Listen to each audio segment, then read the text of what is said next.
Ryan. How you doing? Oh, Rachel, I'm having a bit of a strife. Oh boy, a whole day of it. Oh, brother.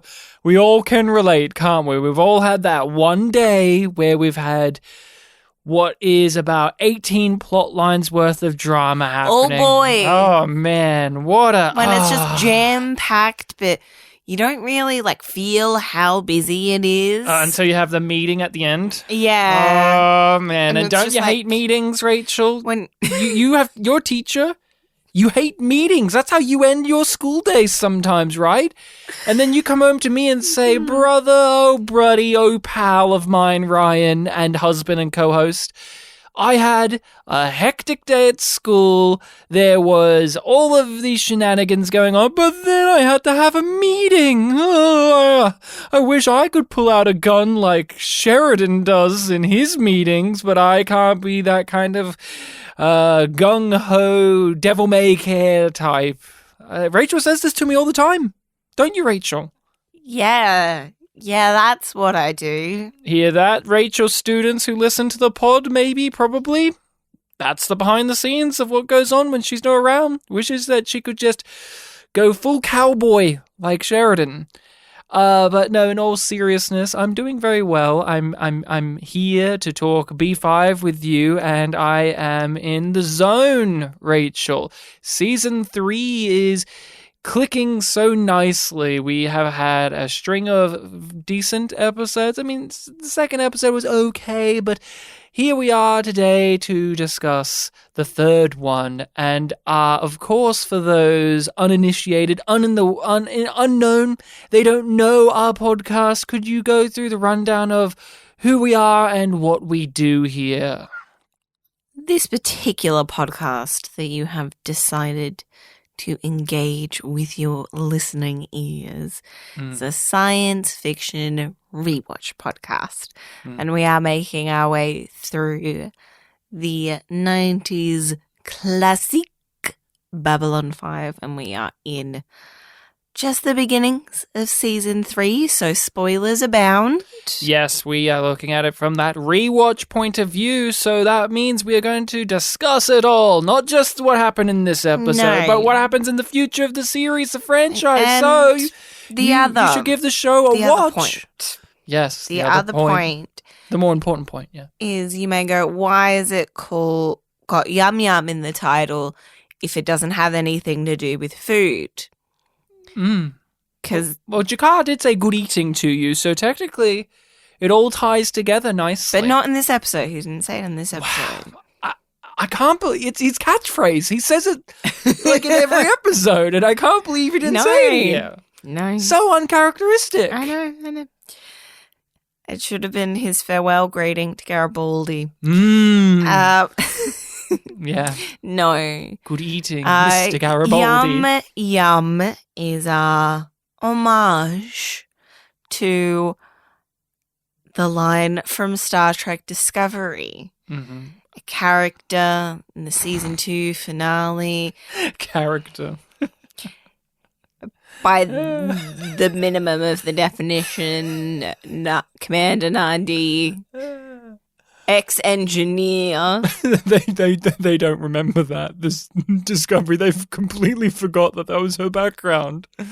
Everybody's an engineer in Discovery. But no, she's asked if she wants to go off and murder the season-long antagonist. I wish that she would kill the protagonist, Michael.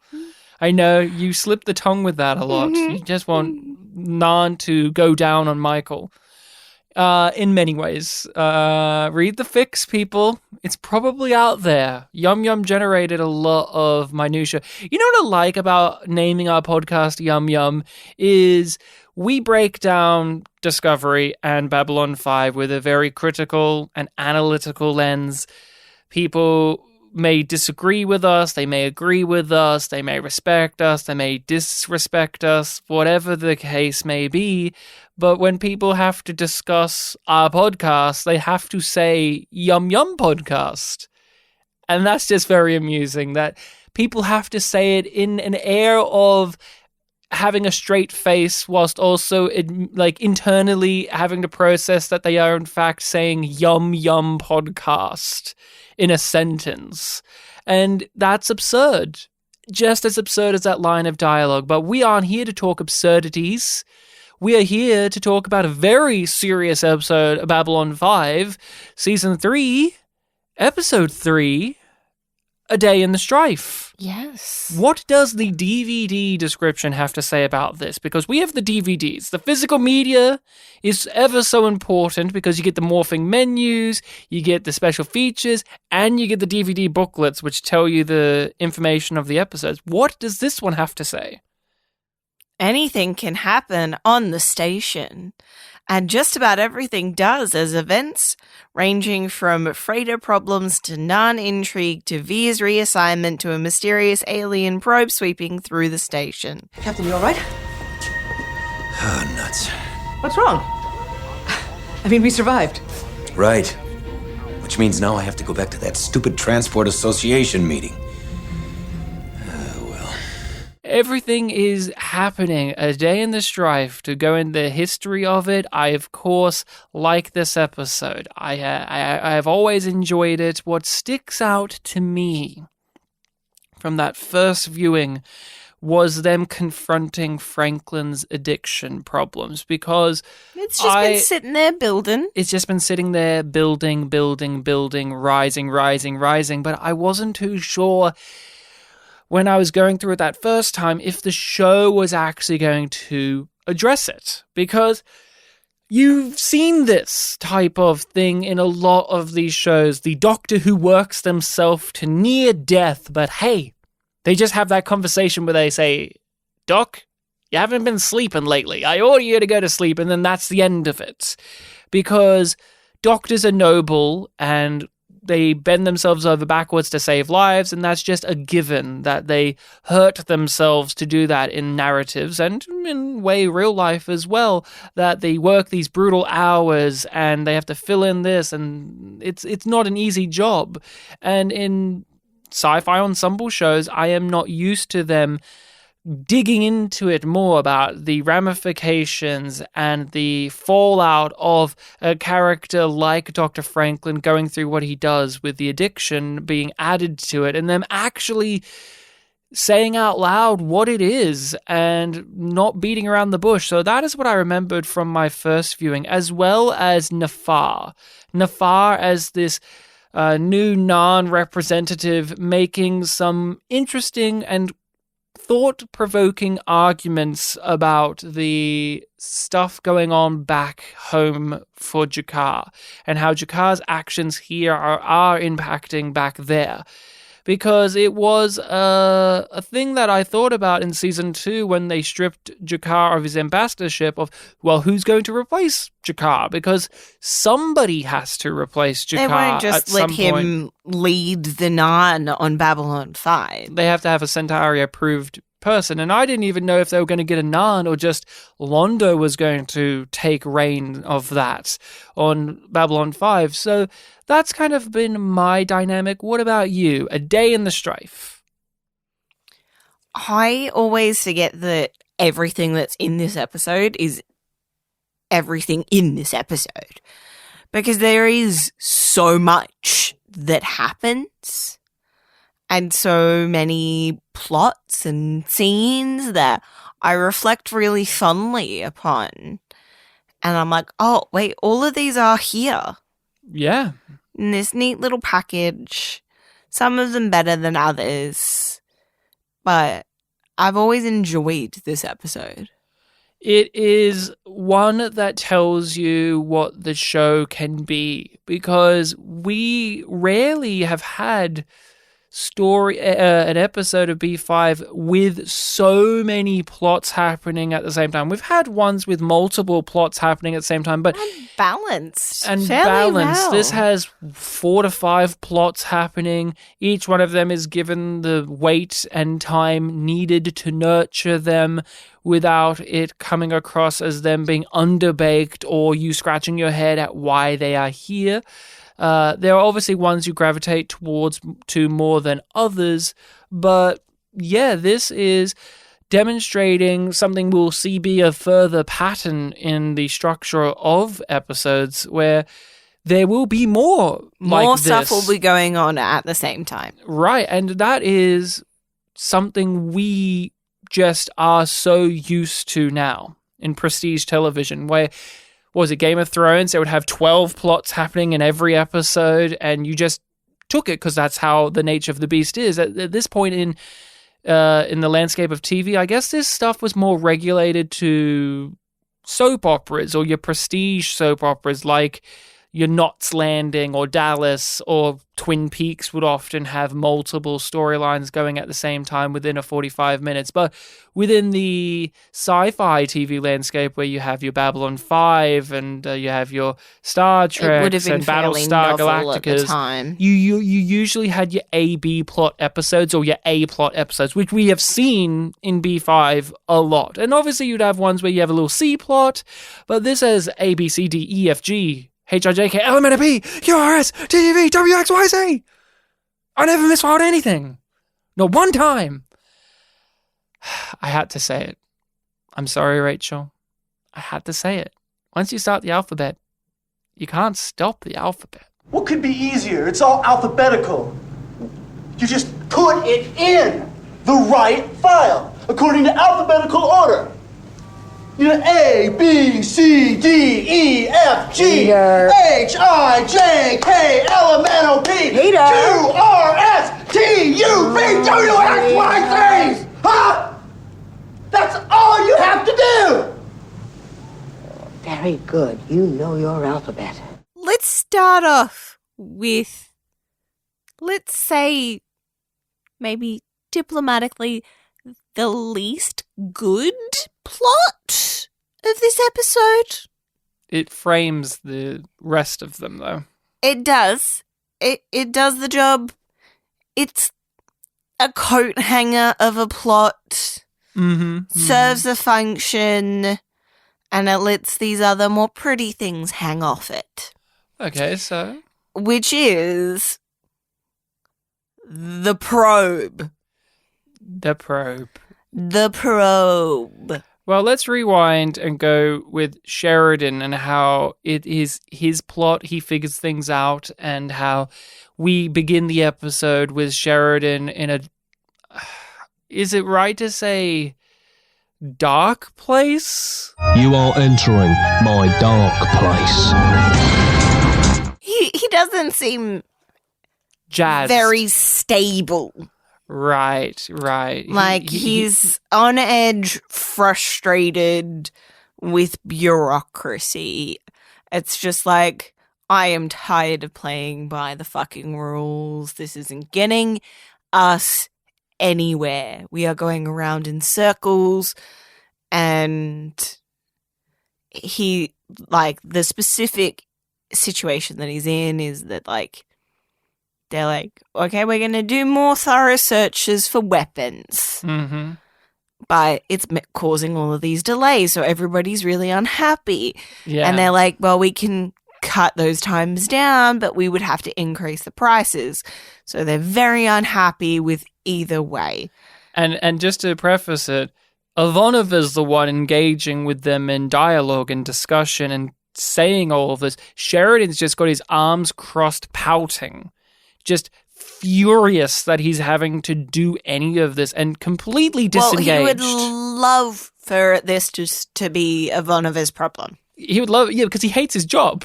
He hates his job. A large thrust of this plot is characters realizing that Sheridan is over the honeymoon phase of pretending or trying and going out of his way to play by the Babylon 5 rulebook of how to operate. He is now forcing the way to do things the way he used to do them when he was a soldier, when he was in the war, or when he was commander of Agamemnon. Yeah. If somebody challenges your authority, you ridge up at them and you have a go. And he's trying to manage the station the way he is comfortable managing things. But is that the way to do it? Is the question at play here. But yeah, he's over that honeymoon phase of like, being nice and smiley and trying and grinding and bending it over backwards. He's no longer trying He can't to even pretend the little bit that he did that he was a bureaucrat. He Yeah. can't muster it anymore. He can't even put on the face. He's frowning. He's visibly pissed off. He's so immature. The opening is what I call the antithesis of Sinclair. Sinclair would never have done this. Even when he was going through his death wish phase. He respected the mantra of B5 way more, and if he did reach this, we would have had seasons of deconstructing his beliefs of the Babylon 5 mission statement. Sinclair believed in it. Sheridan never has. Sheridan may believe on it in principle, but he hasn't actually strived to do it as strongly. He's begrudgingly done it. He's gritted his teeth and clenched his jaw and bitten the bullet of bureaucracy. Sinclair would openly embrace it and find the loopholes and the shortcomings of it and work it in his favor. And he respected the plights of the dockers and of the guilds and of these people that Sheridan does not. Sheridan sees them as a problem because in his world of being the soldier man, anything that is stopping you from achieving the mission is a problem that needs to be solved. And this is, he's doing the mission and these are people stopping him. So let's solve this problem through aggression and through big dick energy. I'll just whip out my dick and do this whole little game with the gun, and I will grab this PPG and give it to the guy, and I'll take his weapon and threaten him and convince him to try and shoot me, but I'm really emasculating him in front of everyone to undermine the point being made, even though the guy makes somewhat compelling points where it is, obviously you don't want Babylon 5 to have people with guns on it walking around. Like that part, not so believable. The part of, like, it's all well and good for Sheridan to be up there and separate and say that this is what needs to be done. It's very different for the people who are experiencing it. Yeah, and Sheridan hasn't tried to relate to these people of B5 ever. We've never seen him openly reach out his hand like Sinclair did. So they don't respect him any, and they see him as just the jarhead. That's his image. That's why he was chosen to be B5, the leader of Babylon 5, because he has this perceived image of the soldier man. But he's more than that. But not everyone knows that, and not everyone can see that. And so, what did you think of that opener? I remember being really thrown off by it on the first watch. Like, what the fuck is he doing? Why is he being so unhinged? And I don't get that sense anymore. I'm like, yeah, he's been fed up for a while, and his near-death experience did not lend him any more towards bureaucracy. If anything, like finding the secrets out about the Vorlons and some more information about the Shadows has made him so much more restless. The incident with the Centauri non-aggression pact has really broken his whatever little faith he had in hierarchy and playing the game of politics. It broke that. And I don't know, I've always found it just a little too much of a writer coming in saying, wouldn't this be fun if I had this little scene? And not really looking at how much of a prick it makes Sheridan come across, because I think it's supposed to make him come across as cool. Yeah. He's supposed to be. And we discussed this in, what was it, There All the Honor Lies? I do believe the one where he shot the Minbari. And there's always that debate of, like, does the show recognize how crap Sheridan is? Like, what a gross man he can be. Because he is a military leader who has authority over others, isn't afraid to use violence to solve the solution. And is he cool? Like, are we supposed to find him cool and awesome? And are we cool with what he does? And this opener, I feel I am not cool with him doing this. I do not like it. I think it's amusing, but realistically, it unnerves me. I find it unsettling. I find it deeply disrespectful of anything anyone has to argue against Sheridan, because he'll just go full cowboy mode on them and just win because he's being really unpredictable and bizarre. And it just comes across as Jameis cracking his knuckles, being like, I'm writing a fun protagonist who does wild things, and you laugh and smile because don't you kind of wish that you could do this? And I guess there is a minor part of that there for me, but I don't know. I just think that this is one of those moments where it could be a novel idea for you as a writer, but it puts dirt on the character that I don't think is supposed to stay. And I don't think it does. I think we just move past it, and Sheridan is just golly gee Sheridan, and he goes on more warring adventures where he's the right man for the job and he's the right guy in the right place. At the right time. Mm-hmm. The probe plot is,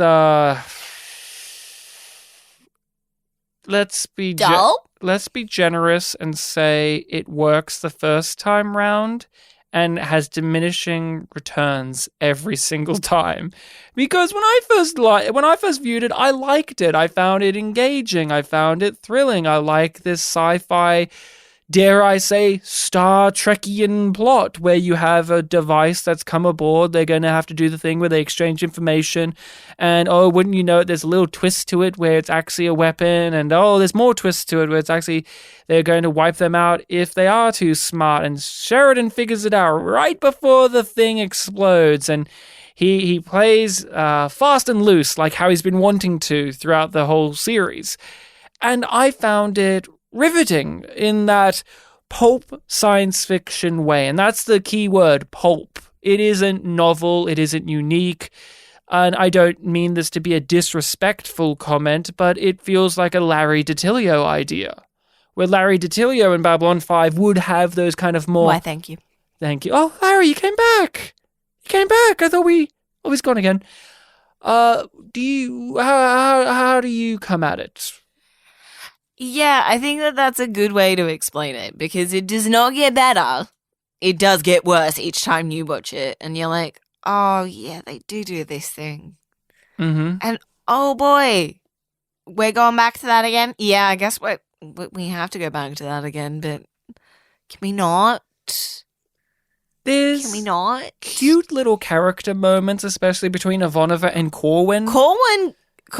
I do not begrudge it for the Corwin stuff. If I live through this job without completely losing my mind, it will be a miracle of biblical proportions. Well, there goes my faith in the Almighty. It is diminishing returns because there isn't enough kinks in the story to make it that fascinating on those revisits. And sometimes that happens with main plots of something like a Star Trek, where there are some episodes of these type of shows where they have the setup, all plot, no theme, and it just means that it isn't juicy enough for you on the rewatch. Here's a example from TNG I think about a lot. There is the episode where Picard meets up with the Yamato, which is the sister ship to the Enterprise, and it explodes. And they have to solve why it exploded. And, oh, wouldn't you know, it had this virus from this alien race. And then they have to go down here, and there's the Romulans. And it's very, very typical TNG. And it engages you on that first watch. But after you've watched it that one time and you revisit that episode, I'm just flagging this one up as an example. There's many like this. You know how... Like, you know why the Yamato, mystery. You know the mystery, and you know how they solve it, and there just isn't enough of a journey in the interim. There isn't enough characterful moments. There isn't enough, as you said, themes being explored. It is just, oh, that was a neat idea. And sometimes the neat idea of a plot, whether it be a book, whether it be a movie, whether it be a television show, sometimes there is a one-and-done nature to it. Just that is the case. I think we strive and yearn for everything to be rewatchable or we can come back and read it again. But honestly, there are just sometimes where you can go, yeah, that Agatha Christie was a one-time read. Which is what pulp is designed to do. Right, and so it comes back to this being pulp sci-fi, where it's serviceable, it sustains itself, it isn't stupid, it isn't brilliant, but it does the thing, and it frames everything else going on. It gives an underlying tension to all of the other plots. It helps push Stephen's anxiety and anger and arrogance.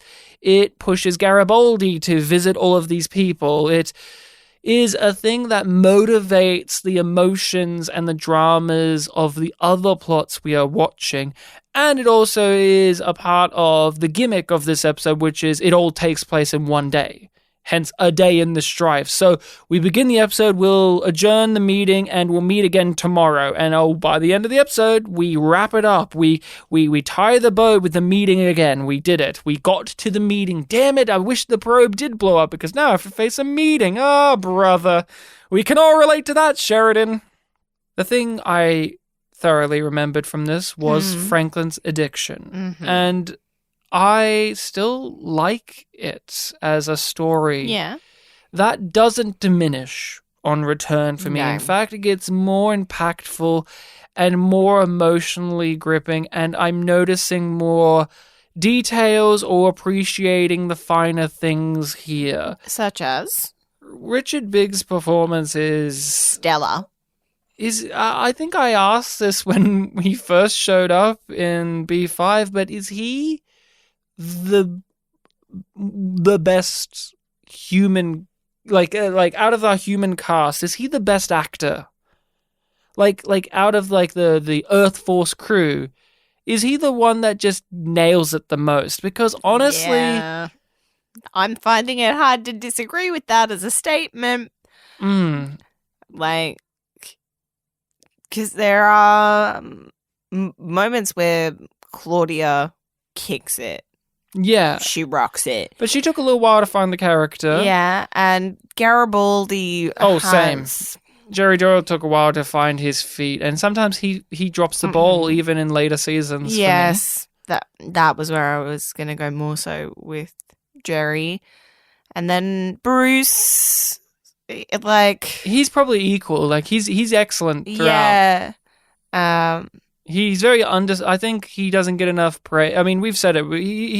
He's stuck with being the protagonist, man, but he does it with such ease, and he makes it seem effortless. And you know it isn't. I mean, they're working long hours. No, And, but you do have those moments where the man shines through the character, and like when we were talking about the speech, when he's rehearsing it, the apology speech, you tell Bruce is enjoying it. You see Bruce. I cannot think of a moment where I see Richard, not Franklin. Bruce and Richard, the things about them is they are always great at their role. At the worst is when they're just given bad material, but they are still good. Like, as bad as The Long Dark is, I don't think Richard Biggs gives a bad performance in it. Unlike in TKO with Jerry Doyle for Garibaldi, where it's like the material's bad and he's not good either.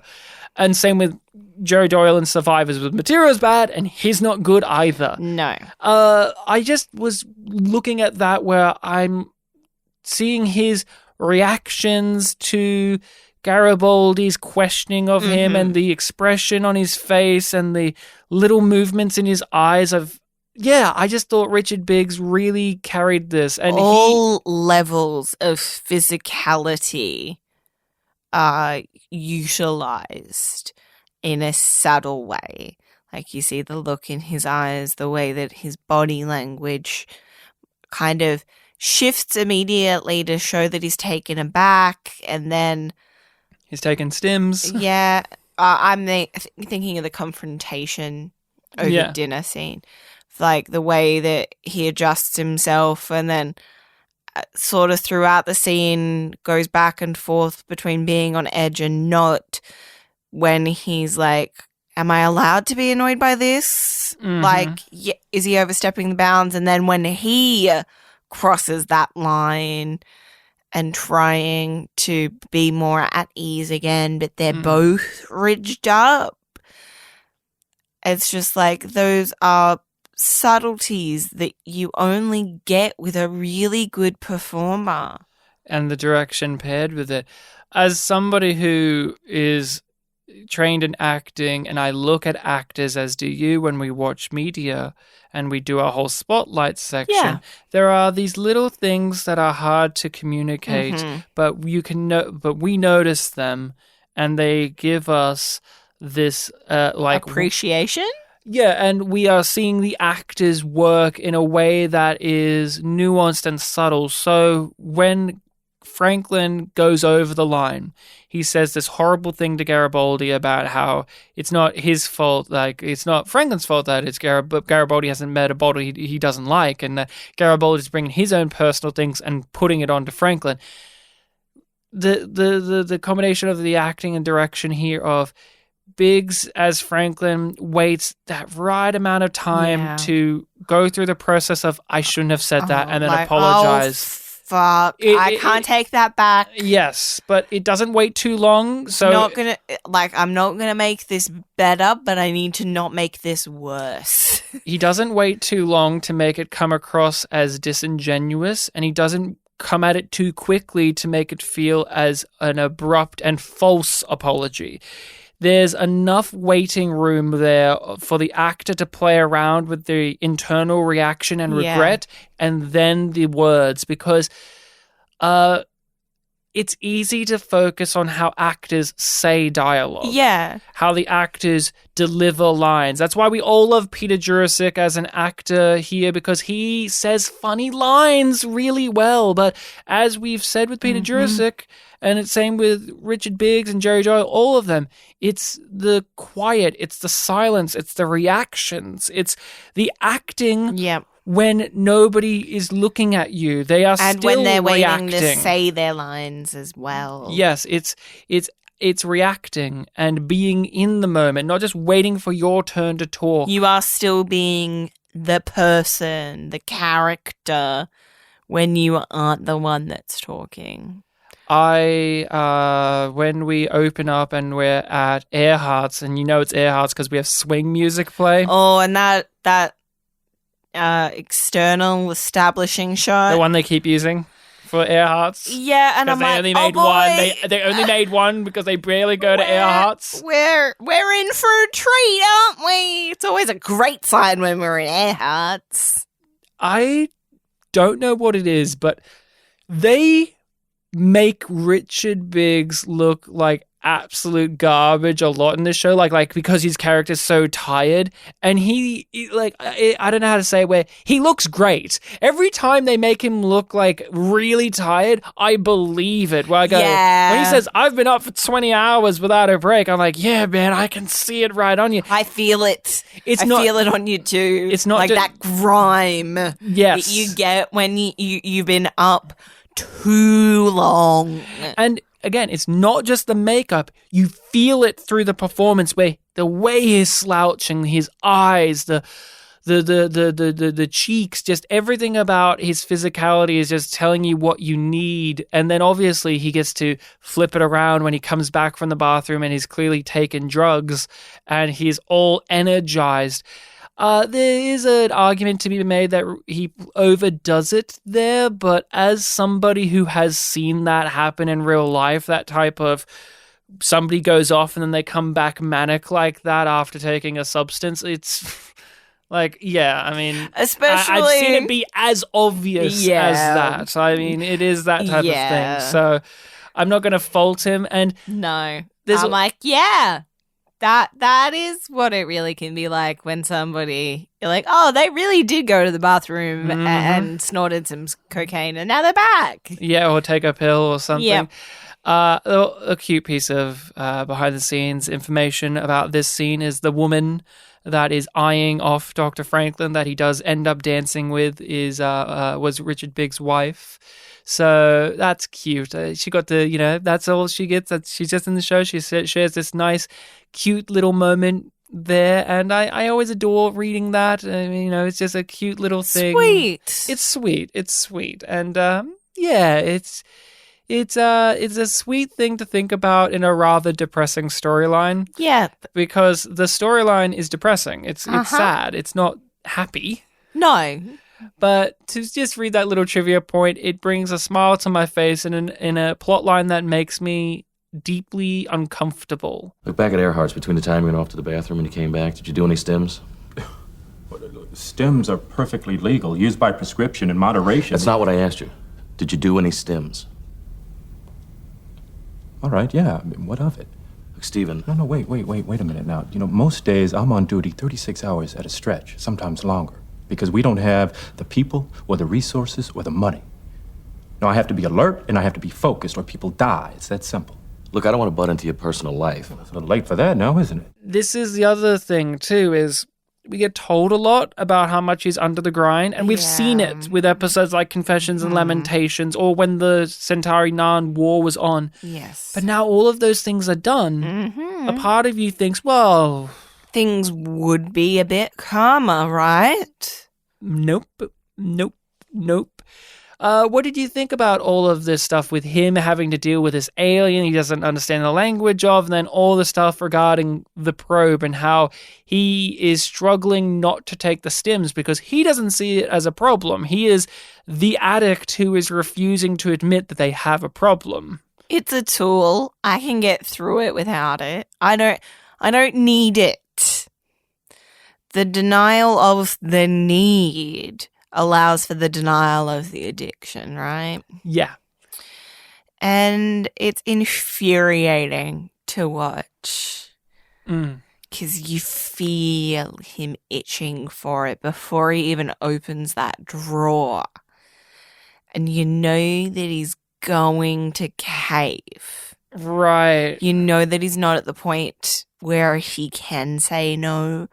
And it's heartbreaking to watch every time because you know how far he falls. He flies off the handle. Yeah. Many times to the point in which where, and this is where you yumlings out there, the people listening, you can let us know if you agree or disagree, but when he goes full Hulk mode at that woman back on Earth, he's justified to me. That is justified rage. But because Franklin out of character. It's not, well, that's the thing. Because Franklin has flown off the handle so much, it's a pattern that people are beginning to see. And so when they see it as heightened as it is here, it's worrying. Even if it is something that they have seen, because I would say, if anything, it isn't unusual anymore. They see this of Franklin, but his justifiable rage no longer feels justifiable from the people around him and to us, the viewer, because we've seen it be unjustified. We've seen him do it through the emotion and withdrawals of stims. So him going full General Franklin mode, that's the other thing. I love how much he comes across like his dad here. I was like, I need it now, and if you don't do it, I'm going to get you disbarred and you'll leave nothing but a skid mark on your way out of here, missy. He's his dad. He's his fucking dad. Yeah, he leans into that. He does. really leans into it. And again, acting is very difficult. You have to do that scene multiple times. Yeah. And I love how he plays it, where you are in the it's that you're in the momentum of it. You are with him in the rage, where you go, yeah, you fucking idiot. But also you are deeply aware of how unhealthy he is. Yeah. You really are led to pause when he looks up and he realizes how everybody's looking at him. And that kind of like, oh, fuck. And then that pushes him to do the stims. Like, yeah, like I can't go any further. It's Franklin. I realize that there are people who don't like Franklin. And I think a large part of it is in your science fiction show, you're wanting your characters to lean in more to certain trappings and motifs and ideas of the genre. Where Sheridan, he is the military man, but he becomes like this savior figure for the galaxy, and he tells the bad guys to get the hell out of my galaxy. Yeah. And you have Londo, who's this fun alien, and he's a war criminal, and he does all these things and so on and so forth. But Franklin doesn't engage with that as much, where you could have this exact same plot in a medical drama. Yeah. This is something that House deals with, basically, right? Where House is a drug addict and it comes to a boiling point and people have to get up his ass about it, and he'll fall back into it and back and forth and medical dilemmas. And that is something that could be unwelcome for people in their show where they are here for space politics. But to me, it is something that I find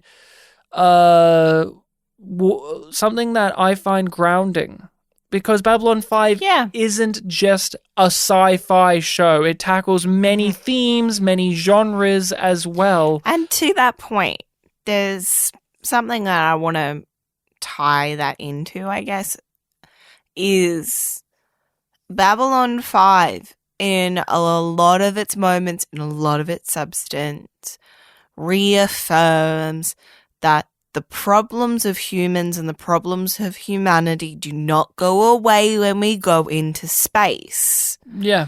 So the idea of addiction still being a problem really works for me. It really works for me. And that heartbreak you have when he lies at the end. And there is no excuse anymore because Franklin's been fooling himself. No one's confronted him directly. We've had Dr. Lazarin saying you're taking too many, but it was, again, there was a internal justification for it. And throughout this, there's internal, external justifications for his actions that we believe because we have seen the universe of this show, where Franklin is under the grind. There's not enough staff. Capitalism exists where you have to pay this and do this. Lives exist. All of this we understand because we've seen it in the show. We've seen how this capitalist system runs and how it forces people to do these things, how it forces them and motivates them to tear themselves apart to do their jobs, and that there aren't enough people, and that Babylon 5 is this place of great struggle. So everything Franklin has done has an understandable... We know why. It is understandable, and we get it. But then Garibaldi brings doubt into it, where he goes, there are those shifts that you take that you don't need to take. You take them because you think you need to take them. And then he doesn't admit that he's a drug addict, and of course, as a viewer, that is the telltale sign that, you are clearly a drug addict, and I've seen this, but he's still fooling himself. He's like, I don't need to take it, it is that, and he challenges himself throughout the episode, but then he succumbs to it, but that doesn't come across as the guilt moment for him. He's like, it's the relief moment. The guilt, the time where he can no longer wholeheartedly with a clean conscience say that he isn't an addict is when he brags to Garibaldi at the end that he didn't take any during any of this, and you see the reaction. You see him turn his head because he can't even live with that lie. He can't look Garibaldi straight in the eyes and maintain it. Garibaldi, I just don't think he believes it either. Like, he wants to believe that Franklin isn't lying. He wants to believe in the best of people until they prove him wrong. The doubt that comes through the facial expressions of Jerry Doyle in that scene is just subtle enough that I think you can read it either way. Listen, I want to say I may have jumped the gun a little when we talked. I had no business getting in your face about the stems. You say you got it covered? That's your call. Thank you. And I do have it covered. I do. I mean, I went through this whole nonsense with the probe and about a half a dozen sick patients, and I never touched the stuff once. Oh, man. Heavy episode. A lot of things going on. There's a lot of moving pieces. And then we have Londo. And anytime you have Londo in an episode, it just adds more layers and more drama. Sad. I find him so sad in this episode, but I have no pity for him. I flag this one up as one of the time, like, Londo, if you have to make a top 10 Londo despicable moments list, this is in my top 3. Him talking to Nafar. Yeah, absolutely. It's probably the most disgusting, vile, despicable, soulless, cruel thing I've ever seen him do. The justification to veer after is so necessary for the I can't even think of the right word because it just is like that creepy shiver sort of up your spine moment of being so disgusted and appalled, but it's somebody that you do kind of care about still, and you're like, why? You feel for Veer so much.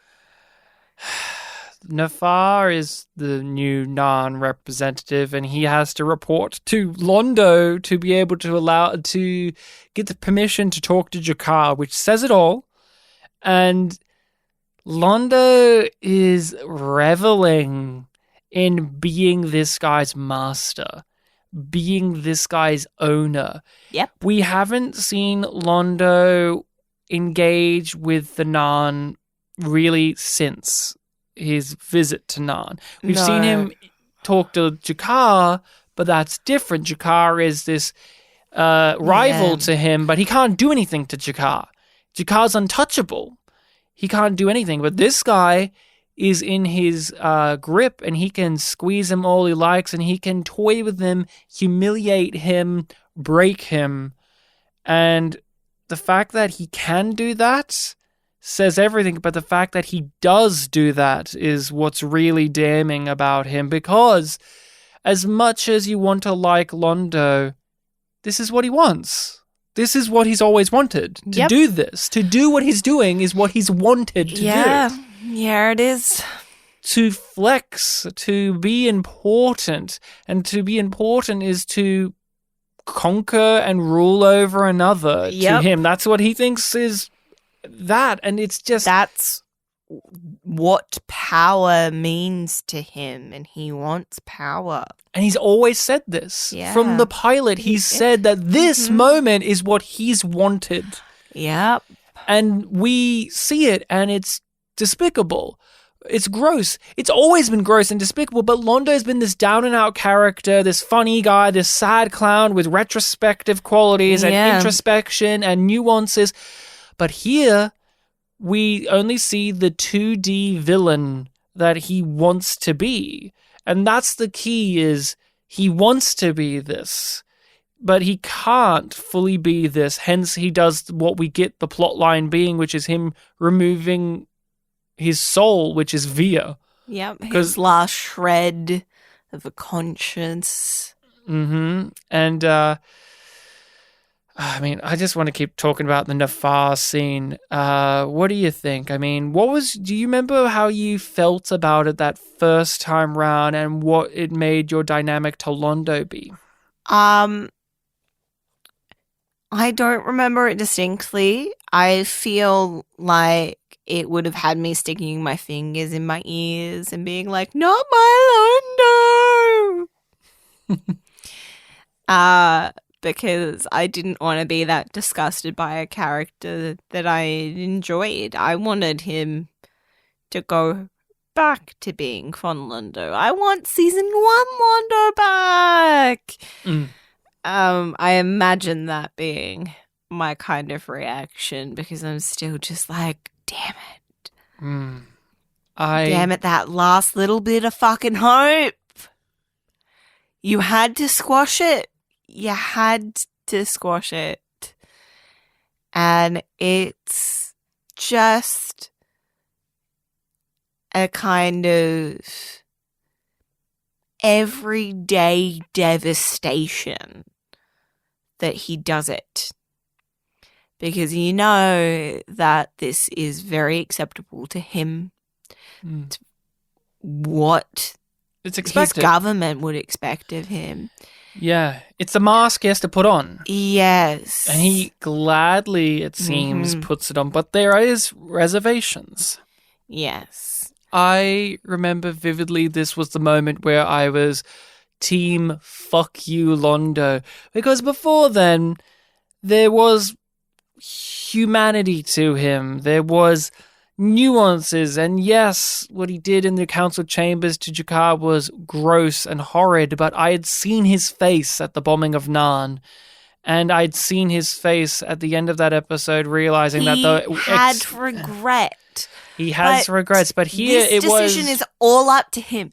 How he engages with this is all up to him. Yeah. And he chooses the despicable option. And it wasn't just it's a despicable thing. It's the straw that broke the camel's back, because it is a multitude of things from before. And this was just the one way across the line of me wholeheartedly, or even in a reserved fashion, supporting the character in a way where I wanted things to work out for them. I wanted him to get it. I wanted him to get punished. I wanted him to get the bad thing. Pay for this. Yes, pay for what he's doing. This was the line, and JMS will take Londo to the places we know him to go, and they're good places in terms of narratively. They are satisfying and deeply upsetting as well. And this was such a harrowing scene, and it's so quiet. The way Londo's a loud character, and yet he's so dry and smiley and measured, and the executions, Nafar, they continue. And he nods. Progress. Just, he is the grossest man in existence. And Nafar, the way he's played is so brilliant, where he is having to bite his tongue. He's having to suppress all of his urges to kill this man because he has to do the thing for his people. Or even just to talk back to him in any way. He has to control, and he has that pride that Londo speaks of. You can see it in his eyes, like how Londo says. And he does have his little jabs. Yeah, the remaining streets, the surviving streets, and yes, they continue and everything. And you have Stephen First as Veer in the background, just looking mortified and ashamed and disgusted. But what's he doing? He's quietly witnessing this horror in front of him, as we know him to do. And this will be another motivation for him to take the actions he does in his promotion. This is the last thing he saw before he got promoted to be the ambassador to Minbar. This is the last thing he got to see. And wouldn't that make you want to do what he does go on to do? Yes. Because I would hope so. Remember when Veer was just a silly character with just bumbling, and he played Game Boy games, a little console, like his little Game Gear thing at the meetings, and sung opera, Londo. or got him drinks, and he was like, you are treasure, Veer. Yeah. And we didn't know back in the day that he was going to have interiority and be able to see things as they are, because he confronts Londo, brilliantly confronts him by saying, like, what are you doing? We've defeated them. Their cities are in ash. Their military is destroyed. We have beaten them. We have won. And Londo revealing what he's actually doing, which we is... have to break them. We have to break them. We have to break their pride. We have to break their souls. Because we didn't do that last time, and they say it in a couple of different ways throughout the episode, and it like means the same thing. Like they have to utterly destroy because the Narn, not just the planet, not just killing people. Destroying the civilization. Their psyche, their spirit, their soul. And you know that to Londo, that's the only way to break the cycle. Because to him, it's a cycle. And as we know in the show, there's cycles of things where if we don't do it, then they'll break free again, and then we'll have to go through this again. To Londo, there is no other choices. Everything is set in stone. Everything is how it Either has we to win be. or we lose, and we need to keep winning. And so Veer raises that this is wrong and he shouldn't be doing this, and that he had no idea that this is the level of depravity that we would sink to. And Veer shows to Londo what he says in the scene with Delenn, a younger version of himself, a man who was wide-eyed and optimistic and had yet been tainted of the cynicisms and of the horrors of the world, and not yet cruel. And as we've said, he's the angel on his shoulder, and Londo can't afford. No, he thinks he can't afford to have an angel. He can't afford to have somebody who's actually supporting him. Yeah. He can't must do be that. alone. He's always been alone. And like Delenn says, he sounds like Veer is somebody you need. And that is Londo, where he is the guy who is a contradiction. He says all of these beautiful things about Londo, how he's grown fond of him, and you can see that he's being genuine there. But then when Delenn says, like, it sounds like you need him, he turns around and he just contradicts, and he goes the exact opposite way, where he goes, I don't need anyone. He is a pox upon me, a stone around my neck. He just goes into that rhetoric, that mode of defense. And that's what makes Londo such a complex character, and refusal to be vulnerable. And it makes him feel real, because people are like that. Yep.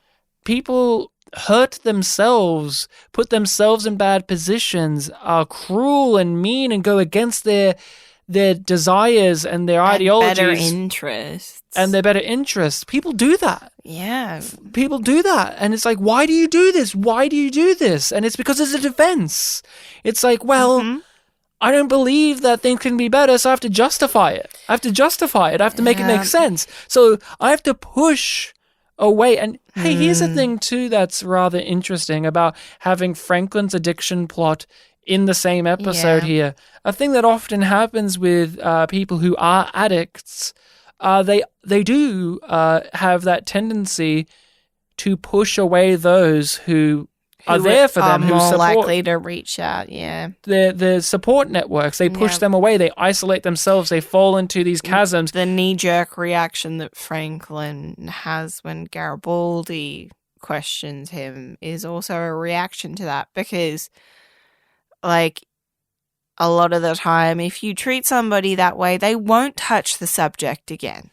Although Londo isn't addicted to a substance per se, I mean, we know he loves his booze and all of that, but he is addicted and he has vices, and he believes that he is stuck on this path, and he puts the blinders on in a way as well that we've seen minorly parallel to Franklin. I don't think it's a coincidence that we have these two stories intermingling with one another, but they are done in different ways. One is obviously touching upon the real world subjects of substance abuse, while Londo is talking about the condition of hubris, ego, and power driven. And it is not a coincidence or a fault that JMS writes about for Garibaldi talking about being obsessive compulsive. That is also something too, where they point that out about how Franklin and Garibaldi have these. That's Garibaldi, but it's also Londo, because Londo is obsessed with the idea that he is alone. And that he is a manifest destiny. Yes. That this is the path.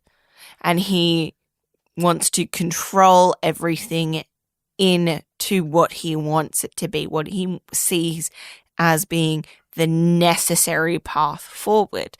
And then it makes it even more interesting that he's doubling down on his fate, while G'Kar, in his path in this episode, surrenders his fate. Yeah, and Londo's acts of compassion and gratitude and retribution and all of that are not selfless either. They are to motivate this trap he makes for himself. He cashes in his favor with Delenn, and not for himself, but for Veer, but it's actually for himself.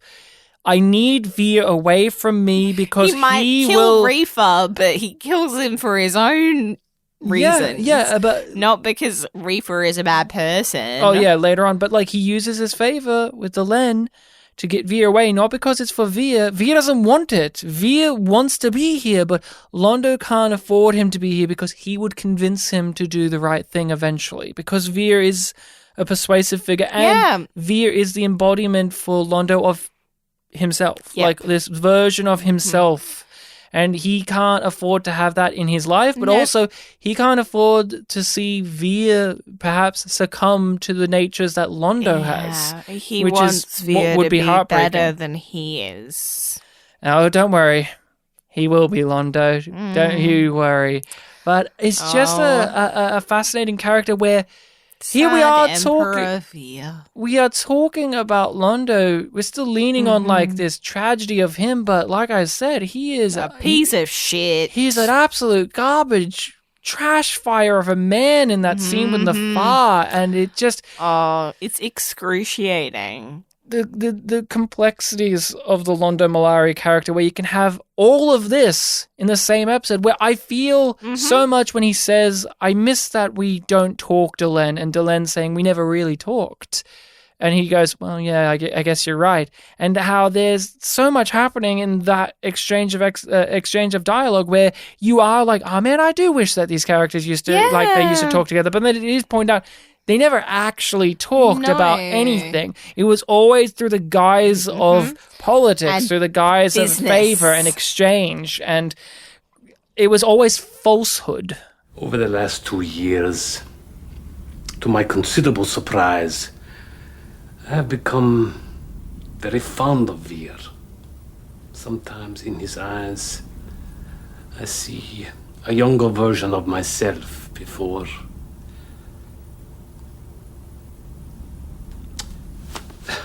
Well, he would be better off away from here, away from what must be. He would only get in the way. G'Kar has his authority challenged again. We've seen this as a recurring thing throughout the series at this point. It's not even just once the Centauri-Narn war conflict had gone on. As stated, Nafar is the Centauri-approved representative that's come on to Babylon 5, and he's not just there to come on to Babylon 5. No, he is there to kick G'Kar off that station. He's there to convince him to come home. Drag his ass. He's there to convince him to come back. He isn't going to take him by force. No, but he will manipulate him into it. He's not going to use violence, but manipulation. Even though he has a guy with a sword, even though he has Talon with a sword. Manipulation, definitely. Is that how you see it? Yes. Do you think he is manipulating him to come back? Because I find Nafar a challenging presence, because I understand he is using manipulative tactics to bring him back, but I find it hard to say it with ease because he believes it. Oh, he does. He does. And he makes compelling points. He makes very compelling points, but there are those points that G'Kar makes that completely sell you on why G'Kar is the better man. But Nafar isn't a mustache twirling evil man who is somebody who... You know what I see him as being like, though? The diplomat from Earth that comes to sign the non-aggression treaty. Mr. Lance. Yeah. But Mr. Lance was more... But, like, I see this particular Narn as being similar to that particular human in the way of wanting the best, but also realizing that they will have to ignore things if they want that. Right. I see them as being in the of a similar yoke. Not the same character, not the same type of character, but those kind of people where they want a certain thing for a certain reason, and they are convinced that ignoring these facts and moving forward in this way is the best way forward. Right. I think an inherent difference for me when it comes to the Mr. Lance and him is, one, privilege. Oh, yeah. Mr. Lance has the privilege very of not being subjugated or even a real target of the Centauri, but they are stopping it before it happens.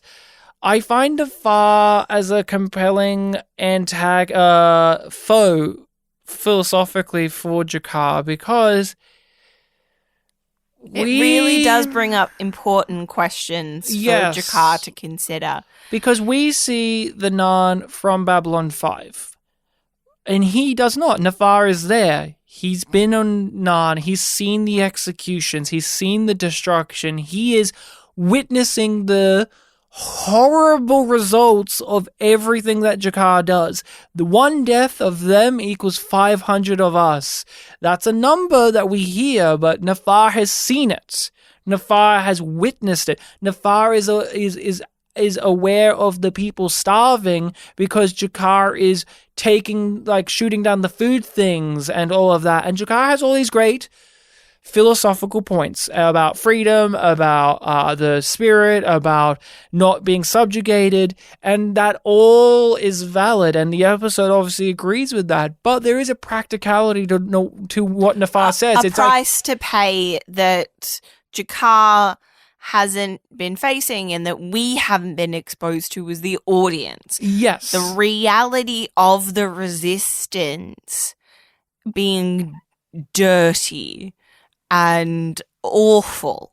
Yes, and how it has unintended consequences. Yeah. And although it is great and this is what makes Babylon 5 stand out, because we can have ideological differences and debates and theories about things, about what do you do when you're under oppression? How do you fight? Do you fight? Is it right? And you can stroke your chin at that and go, oh, yes, I see what G'Kar is saying here about how we always have to stand up for the spirit of the thing rather. But practicality does exist where Nafar is understanding. He agrees. He understands what G'Kar is all about. He's not saying never fight, don't fight now. Which is also a weak excuse as well, because when is that? I mean, it's never going to be. That's the truth.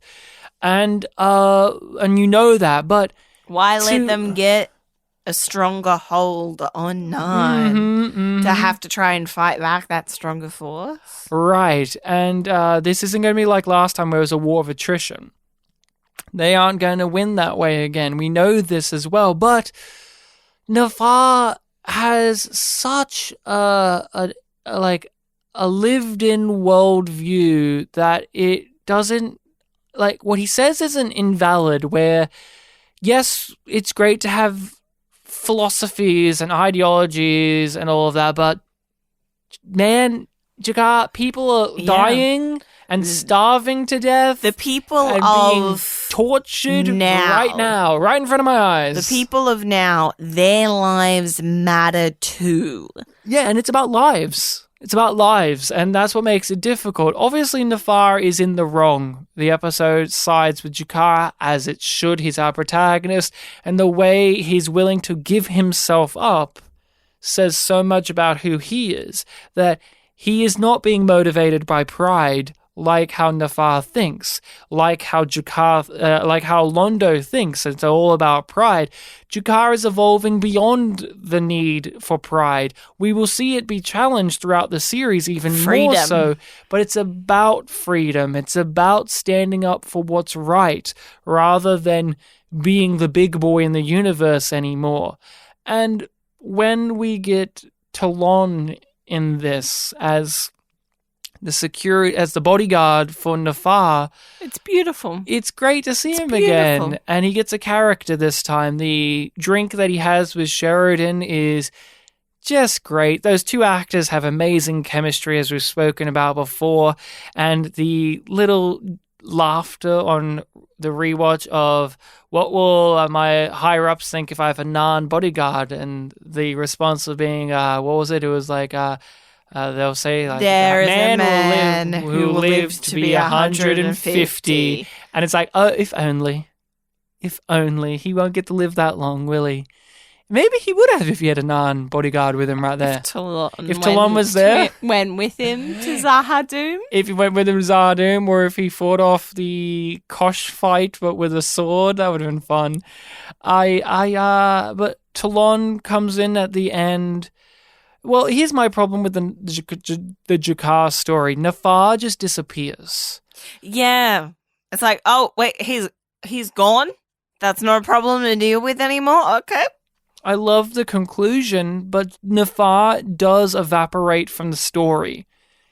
Off screen, in a cut between scenes where Talon says, well, there is something more, and then we cut away, and then when we come back to Jakar, he's leaving and everyone's stopping him, saying that he is valued, and they convince him to stay, that he is this important person, that they are willing to have their families suffer for him to lead them. And their families are willing to do it for what Jakar stands for.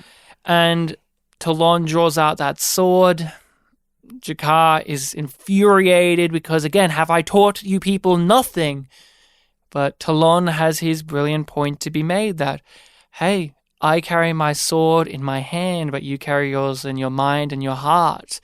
And as a piece of dialogue that tells you about how Jakar has grown, it is probably the best. Because you would not have said that about Jakar in the first season. Nope. Especially in the first half, where Jakar was just the guy who had the sword in their hand. He didn't literally have one in their hand, but he was always rallying for violence, and he couldn't see beyond that. And the amount of times he like runs to go and try and kill Londo. Or threatens the safety of Babylon 5 if Anan is harmed. But he's gone beyond that pettiness, and now he is somebody who thinks with his heart and his mind rather than with his hand. And he's come so far. I love the smile on his face of, I'm gonna stay, and they just have that smile. Yeah. You just love the guy so much. And this is, again, diametrically opposed. Londo, you despise him at one point in the episode, and Jakar, you just can't help but hope the best for him. Like, Londo, I want to see him get punished. Jakar, I want to see him be saved. Flourish to live a good life, to free his people, to have freedom for himself. And Londo, I just want to see him get it. And we get those know things. How intertwined their fates are. Oh, we do. We very much do. We very much do. But even on the first watch, it's just like, yeah, Jakar will survive this. Because even on my first watch, I believed in Londo's vision. Yes. That's going to happen, and that's going to happen in like 20 years' time. So I was like, well, Jakar isn't going to die. But what's he going to lose? You sit here in exile and dream of your return in triumph, of personally driving the Centauri from our world. But this is not the time for armed resistance, Jakar. Soon, yes, but not now. We must bide our time, recover from our wounds, and lull the Centauri into a sense of false security. How? By surrendering. We are fighting for our world, Nafar. It's time for the Spotlight section, Rachel. The Actors Spotlight, where we shine a spotlight on an actor or actress that appeared in this episode as a big or small role, one time or recurring. We look at them, what they did here, what we thought about them, what else we've seen them from, or what else they've been in, and any interesting pieces of information. Nafar is the topic. Nafar is the guy. The actor who played Nafar is who we are going to be delving into for this one. Who played Nafar? Stephen Macht. It's German, probably still mispronounced it. Yeah, it's one of those ones where you see it written down and you go, I'm sure that's pronounced in a way. He is Nafar. I love his performance. He is dialed in. Yeah. He knows how to work the makeup well. He has a very elegant voice and reasonable voice. And at ease in the world as a performer. And for a guy who's here as a one-time wonder, he's only in this one. The guy probably has never watched Babylon 5 before doing this. I don't know, maybe. But he is committed. He plays Nafar as you should, which is a man who is justified in everything they do. He plays Nafar as a man who has a life, who has experiences beyond the 45 minutes. He plays Nafar as not a wormy, sniveling, spineless character, but somebody with a different set of values. He's not a pawn for the Centauri. He doesn't play it like that, no. No. And he's not. He's there because of the Centauri, but he is there working hard for his people. He's probably outside of Talon and Natoth, Julie Caitlin Brown's Natoth, I should say. He's probably my favorite guest Nan. Yeah. Minor Nan character. He always stands out to me because we often get the Nan as this kind of savage-like race, very brutal, spiritual as well, but we don't often get to have theological, spiritual, and ideological debates between Nans like this. A lot of that gets shifted to the Minbari. And to the Centauri as well. The Nan don't get that as often. So Nafar allows that to be, and the actor plays with that. I say this as well. As an actor, that scene with Londo would be a dream to play. He isn't getting much dialogue, but it's the reactions and the body language. That is what you would get to sink your teeth into. And the discussion with Jakar. He, as an actor, got given great material here, and you can tell that he sunk his teeth into it. Yeah. There was joy to be had from an actor here. I don't know if he did enjoy himself. I have no clue. I mean, being in that makeup can be a nightmare, but he came across fluid, natural to me. I always had it in the back of my brain because he has this posh voice to him. And I know it isn't, obviously, we're talking about him, but I always used to think that it was Robin Sachs, because Robin Sachs would often interchange, change up as different Nans every now and then, because he also has that prim, proper voice, but it isn't, of course. But I just had that because, again, he's so lived in, and Robin Sachs is an actor who lived in Babylon 5 in many different roles and many different capacities. What did you think of him? I really appreciated the performance on this watch through because I don't question him at all. I'm like, this is a Nan. This is a Nan that has lived a long life and truly and wholeheartedly believes in what he is doing, and that what he is doing is right and necessary. And it is a joy to watch. It's not easy to watch, but it's just so good that it's a joy to engage with. Yeah, it is. I looked up the actor, and I'm not as familiar with, I have not seen him before in other roles. Now, I've seen some of the shows he's in, and the one that sticks out is Deep Space Nine. Now, I do remember him in Deep Space Nine a bit. He plays a Bajoran military general figure, and he has back and forth with Major Kira, and wouldn't you know it, he's a bit shady, and but maybe he could be better, and Bajoran drama is never my favorite thing, so I don't keep it in my brain as much, but I do remember him there. And I looked at his roles, and again, he's in Murder, She Wrote, but none written by JMS. He was in Hill Street Blues, which is the other connection. He didn't star in any episode with Peter Jurasik, and JMS didn't write for that show, but we know that the casting people would often gather from previous JMS projects or Hill Street Blues, for instance. So he worked there. He did some Cagney and Lacey. That's a show I'm familiar with as well. Knots Landing. But he's just in a smattering of things. Some, like I said, Star Trek-y things. But I am not, like, outside of this role, there's nothing that leaps to my mind. No, I'm in a similar boat of he's in things that I know, but not things that I've seen. He was in an episode of Alfred Hitchcock Presents as well. He did 3 years on General Hospital. Okay, yeah. I could see that happening. And he did 6 episodes of Suits. Oh, yeah. The new, like, that lawyer show? Yeah, with Meghan Markle. Oh!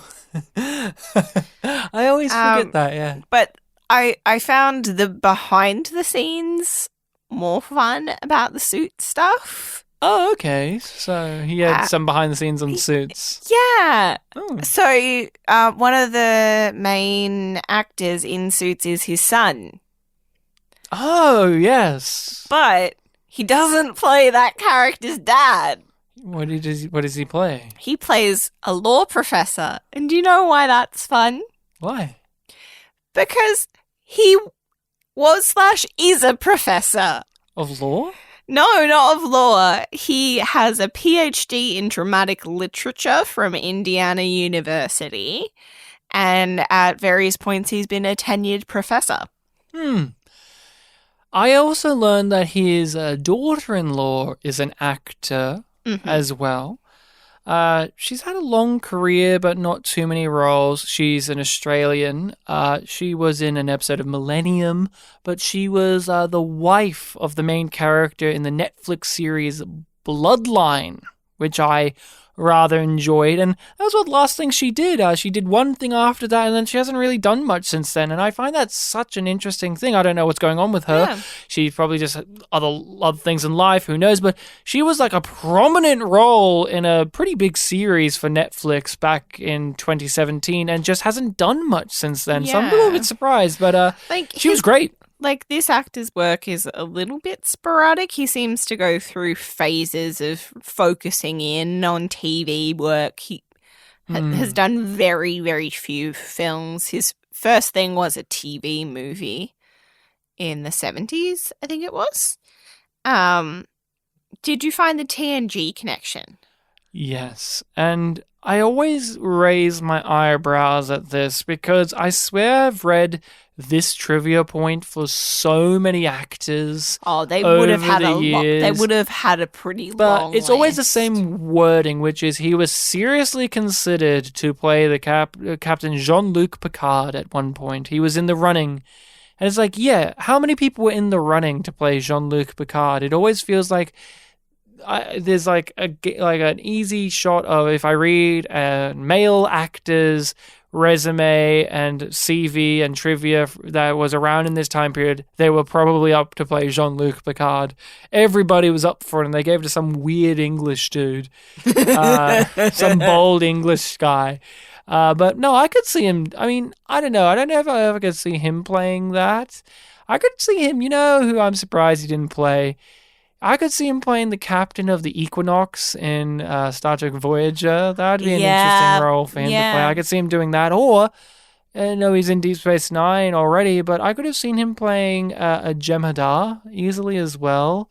Interesting. Just the makeup, I think, is reminiscent. But that's all I've got. I don't have too much, unfortunately. I do want to note as well, surprise, surprise, the man does stage work as well. What? You're lying. That can't be true. I don't believe you. And I don't believe you so much, I'm going to give this episode a yum yum. Yum yum. Yeah, that's right. It's good. Yum yum. Out of protest for my statement? Yes. I was going to give it that anyway, but I wasn't going to do it with my arms crossed in a pout. You're just wanting to be like Sheridan, aren't you? Yeah, I'm in a meet. Oh, Rachel, don't get me started about meetings. Oh, brother. Oh, boy. We can all relate, right? No. I refuse to indulge you on that because please, you have 1 2-hour work meeting that you do once a fucking year. I right, have guys? 2 hours. I have 2 1-hour meetings every single fucking week when I'm at work. Yeah, but Rachel, here's the difference. Not to mention all the unofficial meetings and briefings. Fuck you. You don't get to...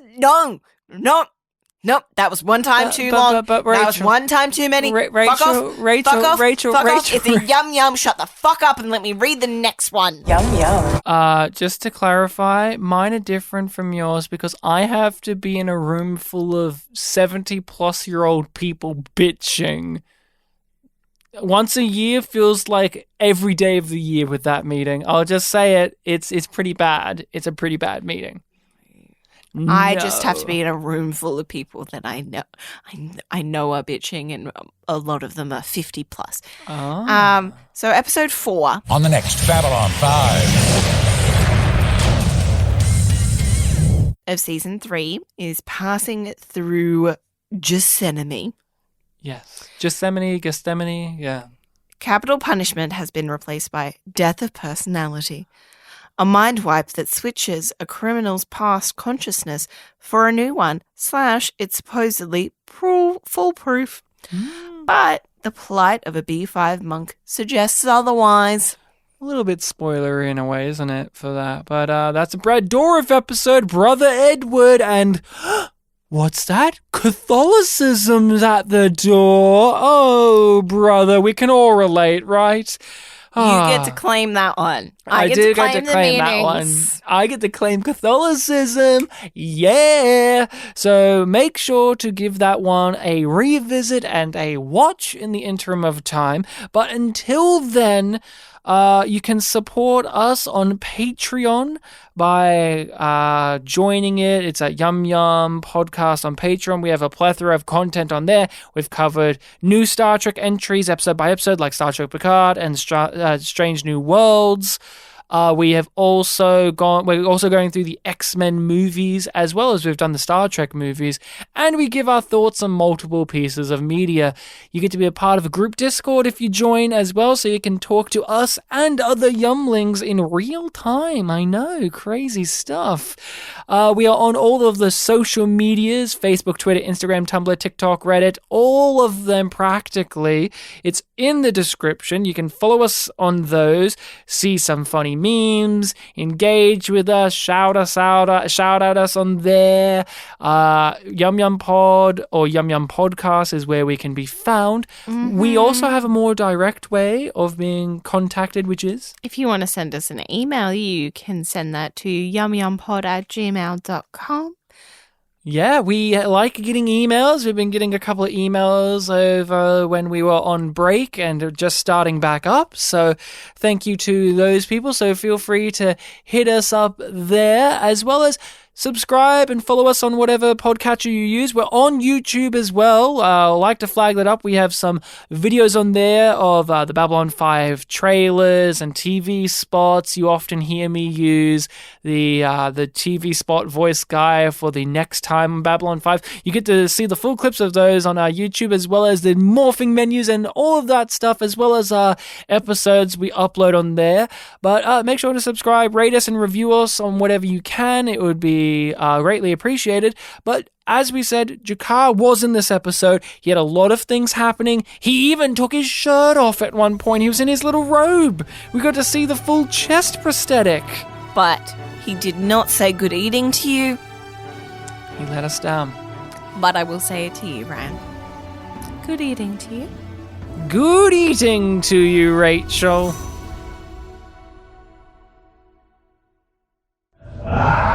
Mr. Kelly.